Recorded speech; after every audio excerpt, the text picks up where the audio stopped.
Bonjour, du coup moi c'est Jeanne Heurtaud, je suis diplômée d'anthropologie sociale à l'EHESS de Paris depuis 2017.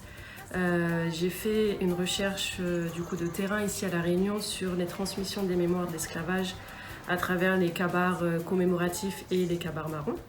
Donc quand je suis revenue à La Réunion en 2016, j'ai voulu étudier les transmissions des mémoires de l'esclavage à travers le Maloya. Et je me suis donc rendue dans des kabars à la fois marrons, puis des kabars du coup, qui se trouvent être des kabars organisés par des militants, des personnes qui revendiquent des mémoires de l'esclavage et d'histoire. Et donc parmi un nombre important de personnes qui sont présentes chaque année, il y avait Paël Gigant qui était là, avec qui j'avais beaucoup échangé ce jour-là. Et c'est une rencontre qui a débouché plusieurs années plus tard sur un travail collaboratif avec Paël.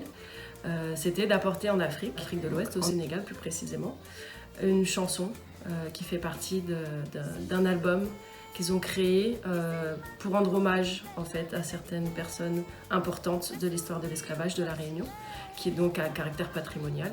Et donc c'est Nyama, cette princesse, qui se trouvait au royaume de Galam à l'époque. J'ai découvert tout un univers en fait, d'affirmation d'identité, de revendication. Et c'est comme ça qu'en fait j'en suis venue à étudier les transmissions de ces mémoires de l'esclavage, mais plutôt à travers des actions et des discours de militants culturels engagés et des kabars marrons. Donc c'est comme ça que je suis passée d'une étude qui était centrée en fait sur le Maloya à une question plus affinée au niveau des groupes de militants culturels et puis des questions de revendication identitaire, de reconstruction d'identité et de réparation aussi vis-à-vis de cette histoire. Pourquoi moi ? Quand je préparais ce travail, cette étude ethnographique au Sénégal, j'étais encore à La Réunion et puis je faisais la communication sur les réseaux sociaux par rapport à ce travail-là. Et Paël avait entendu parler donc, de mon prochain travail et il m'a proposé donc d'aller emmener ce CD-là. Et donc j'ai accepté tout de suite parce que pour moi c'était une manière de créer une continuité en fait, entre ces deux territoires qui ont une continuité liée à l'histoire de l'esclavage et aussi toutes ces recherches identitaires à travers les racines africaines.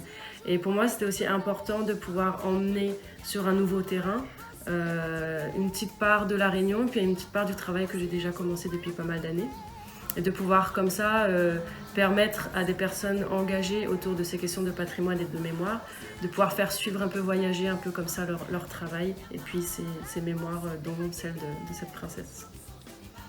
Donc moi, mon terrain d'études se trouvait en Casamance, donc c'est au sud du pays. Et j'étais sur la partie complètement ouest. Et le village de Tuabou se trouve, lui, un peu plus au nord, donc dans la partie nord du Sénégal, et orientale, donc vers la frontière entre Mali, Mauritanie, Sénégal. Donc en fait, de là où j'étais pour aller jusque là-bas, il fallait 3 jours de voyage. Donc j'ai dû m'organiser un petit peu. Il y a quelqu'un qui m'a accompagnée, parce que voyager seule en tant que femme blanche là-bas, c'est parfois un petit peu compliqué. Surtout quand on arrive dans les zones vers le Mali, Mauritanie, voilà. Donc j'ai fait ce voyage accompagnée d'une personne jusqu'au bout. Et c'était vraiment une expédition parce que il fallait s'organiser sur les moyens de transport, les horaires, pour dormir, avec les escales, où est-ce qu'on allait dormir, est-ce qu'on connaissait des gens pour aller dormir chez eux, voilà, donc ça a été vraiment une organisation à la base. Et puis les 3 jours sont quand même super bien déroulés, avec bien sûr toutes les complications qui sont liées au transport dans le pays. On sait toujours à quelle heure on part, mais on ne sait jamais vraiment à quelle heure on arrive. Traverser le désert vers la Mauritanie et tout ça, donc c'était vraiment une expédition. Et une fois arrivée là-bas, c'était vraiment de m'être rendu compte de tout le chemin que j'avais fait, déjà depuis la Réunion en fait, et tout le chemin même au niveau de l'anthropologie, puisque en fait l'Afrique, pour moi, le continent africain, c'est vraiment un continent qui m'intéresse depuis vraiment beaucoup d'années, parce que j'ai eu beaucoup d'enseignants africanistes. Et au bout de 2 jours de voyage, j'arrive dans la ville de Tambacounda, donc, qui est la plus grosse ville du Sénégal oriental. Et je vais pour prendre un taxi, Jakarta ça s'appelle, donc c'est les motos. Mais je demande quand même ma route avant, puisque j'étais à ce moment-là plus trop sûre de mon chemin. Et je tombe sur Souairé, du coup, qui est le petit-fils de l'ancien chef du village de Tuabou. Donc son grand-père était décédé en 2004, donc il a été remplacé par l'actuel chef du village. Donc je quitte Tambacounda, je prends un car qui commence par une piste goudronnée, puis au bout d'un moment la piste s'arrête et puis là on traverse complètement le désert, c'est un désert de pierre. Plusieurs heures, on est arrêté aussi plusieurs heures à un endroit un peu en plein milieu du désert. Et puis on reprend la route et puis le soir j'arrive donc à Bakel, qui est une ville coloniale. Je dors sur place et le lendemain je prends à nouveau un Jakarta. Je traverse une petite partie du désert et puis j'arrive dans le village. Et là, j'arrive au village de Tuabou, village de Nyama. J'arrive à l'entrée et puis la première personne que je croise, un homme, je lui demande où se trouve le chef du village. Et donc, il m'amène voir le chef du village directement. Donc, je rencontre le chef, donc Monsieur Djaman Batili, qui est entouré de ses notables. Donc, les notables, c'est les anciens du village. Donc, c'est vraiment des personnes qui sont autour de lui. Et donc, c'est une certaine manière de travailler ensemble avec le pouvoir de la chefferie. Et puis on s'entretient, donc du coup je leur explique que je suis venue avec le CD qui rend hommage à cette princesse Nyama, en fait qu'ils connaissaient parce qu'il y avait une association qui était passée 2 ans auparavant.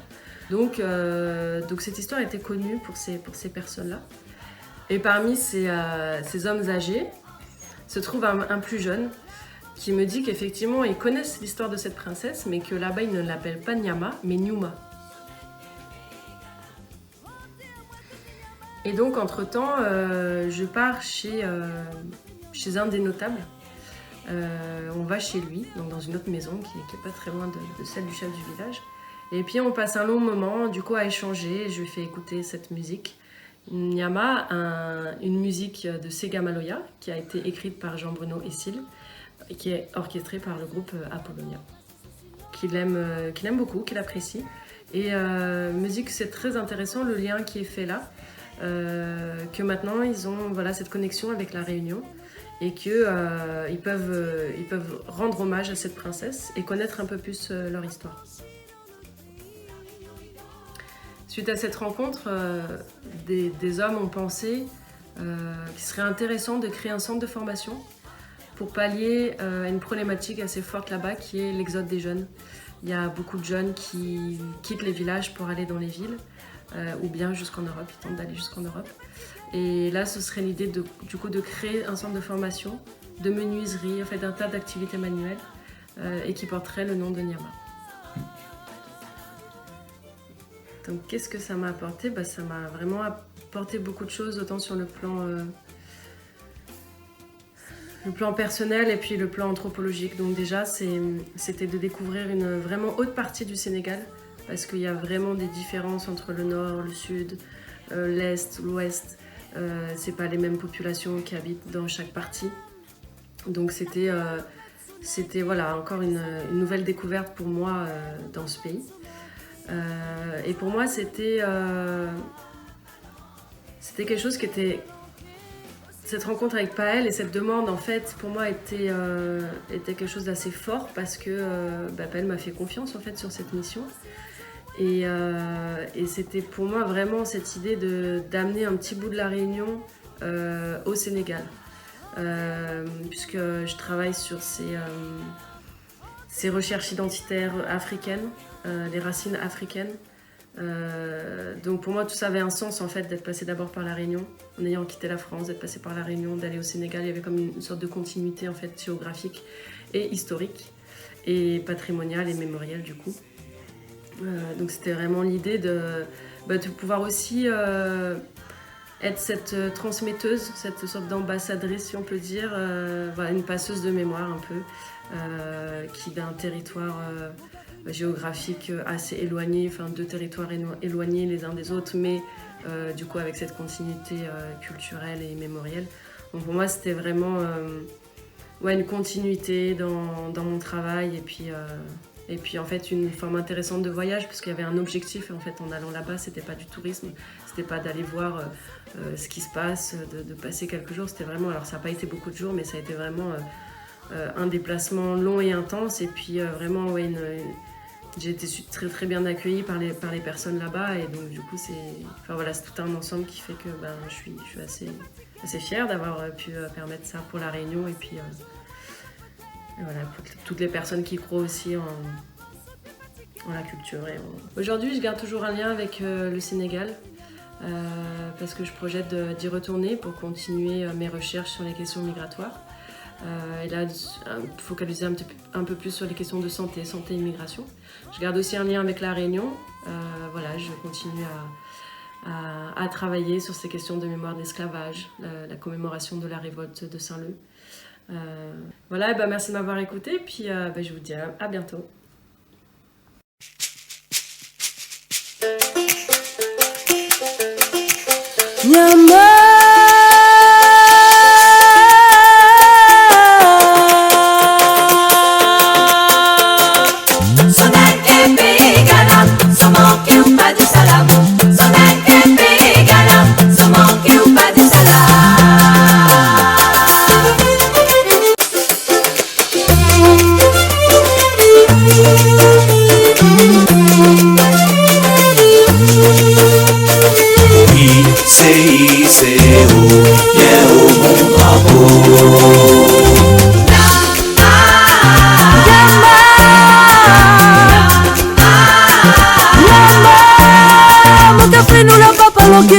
Mon café nous pas découragé dans la vie.